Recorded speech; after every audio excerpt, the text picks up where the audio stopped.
savez, Jérôme Carlos, déjà, c'est un grand frère de route avec qui j'ai partagé près de 7 années de chronique sur l'ORTB, sur Week-end Matin. C'est quelqu'un que je connais très bien. C'est un grand combattant de la sphère intellectuelle, de l'écriture, et avec qui j'ai partagé beaucoup de très belles et grandes choses. Et puis, venir le voir aujourd'hui, lui rendre un dernier hommage était une obligation certaine, avec beaucoup d'émotion, de respect également, que nous avons donc accompli cet ultime devoir. Un personnage grandiose, une belle personne, belle dans son âme, et puis dans tout ce qu'il laisse à la postérité. Un journaliste émérite, une icône, oui, et puis un écrivain de bonne réputation, qui a semé des graines, je crois, qui sont en train d'éclore. Il laisse quand même quelque chose de positif, Cap FM. Et puis tout ce qu'il a laissé comme ouvrage, je pense que cet homme mérite bien que tout ce monde se rassemble autour de sa dépouille pour le célébrer, pour lui dire un dernier adieu. Moi, je suis tellement touché parce que le jour où il est décédé, on a parlé ensemble. J'étais sur le plateau, j'ai fini l'émission à 9h, décryptage à 9h, et il m'a rappelé, naturellement, on a bien parlé, et subitement à 16h, 17h, il m'a dit qu'il est décédé.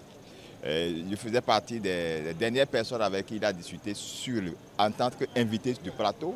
Je pense que c'est un monsieur, c'est un bon monsieur. C'est un monsieur, honnêtement, il nous a tous formés. Je ne suis pas journaliste, mais j'ai développé certains arts à cause du doyen Jérôme Carlos. D'abord, il était important que nous soyons tous là. Vous avez vu la mobilisation. C'est la preuve que celui que nous sommes venus pleurer était quelqu'un de grand, d'immense. Nous retenons de l'homme sa disponibilité légendaire parce que chaque fois que vous l'appelez, il est disponible, il répond à vos questions, il répond à vos sollicitations. Ça ne court pas les rues, pour nous c'est important. Nous retenons également de l'homme sa qualité de vie. Vous voyez, jusqu'à présent, personne n'a battu son record de son hauteur. Il est champion du Bénin. Donc ça veut dire quoi? Il avait une qualité de vie, il aimait prendre soin de lui-même, même dans son apparence physique, vous constatez bien que Jérôme Carlos était quelqu'un de complet. Je retiens également qu'il avait un rapport particulier avec chacun de nous. Il a été au rendez-vous de la démonopolisation et qui a montré que les Africains peuvent promouvoir une radio privée, une télévision privée, une presse privée. Il a été au rendez-vous des réformes, des états généraux de la presse et qui ont conduit à tout ce que nous vivons depuis 20 ans. Cette année, nous allons célébrer les 20 ans du CNPA, de l'UPMB. Il fait partie des artisans. Et pour nous, c'est une perte, ce n'est pas encore une perte. Jérôme a voyagé. Prenons ça comme ça, qu'il est parti.